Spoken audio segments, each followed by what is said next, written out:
دا تقریبا 15 کالونه دا منافق و. دا په خپله دا وایي چې یاره زه د 15 کالونه چې کوم دی منافق وم. ده به څه داسې کار کولو، ده به څه داسې غلطي کوله چې دا د 15 کالونه منافق و. السلام علیکم ملګرو، حکمت جان ما امید لرم چې ټول به روغ او جوړ یې. تاسو ته به په دا سیټ کې د ویډیو کلیپ ښکاري. ده دا ویل چې زه به سهار ډیوټۍ راتلمه، نو ما نه به چې کوم دی هر سهار چې کوم دی مونځ قضا کېدو، بس ما به نه کولو سهار مونځ.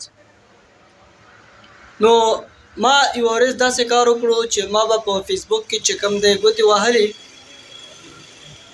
چې یو مولوي صاحب ویډیو مخې ته راغله چې هغه ما وکته. نو هغه دا ویل چې یاره کوم کس چې د سهار مونځ ونه کړي نو هغه منافق دی، او دا وایي چې یاره 15 کاله وشو چې ما د سهار مونځ چې کوم دی دا نه دی کړی. او ډېر په ژړا شو، بې دا ویډیو جوړه کړې چې یاره زه چې کوم دی د 15 کالو نه منافق وم. تاسو سوچ کوو. بیا دوی یوه ورځ وویل چې راشه د سهار مانځله لاړ شه. چې کله دا د سهار مانځله جومات له لاړو، هلته یې چې وکتل د کلي ټول خلک، که ماشومان وي که غټ وي، ټول خلک به د سهار مانځله چې کوم دی راغلي وو. خو دی یو چوکت ده ویل چې یاره زه خو ته وګوره ټول خلک راځي او زه به جومات له جمع له چې کوم دی نه راتلم.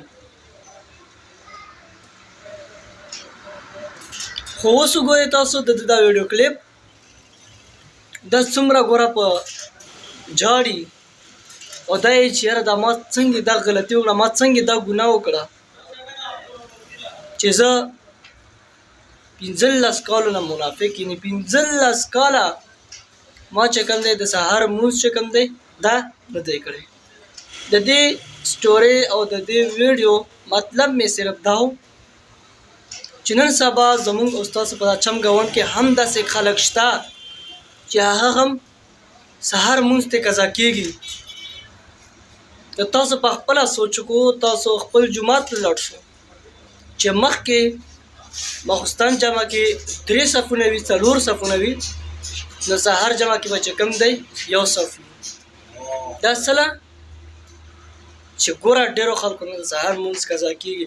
داسې ډیوټیانې ما هم کتلي دي چې هغې کې چې په هغې کې تاسو د مونځ اهتمام چې کوم دی نشئ کولی. خو پلیز داسې ډیوټیانې بیا هم پرېږدو د مونځ دپاره. اکثر داسې زمونږ داسې وروڼه دي چې د شپې ناوخته پورې ډیوټي وکړي او سهار چې کوم دی بې مونځ له نشي پاتې کېدی. نو پلیز دا سهار مونځ چې کوم دی کوئ، ځکه چې کوم یو کس د سهار مونځ چې کوم دی نه کوي هغه چې کوم دی منافق وي. تاسو د دې ډېره مننه چې هر چېرته هم یاله خوشحاله آباد لره. نوره کې مال اجازت لري.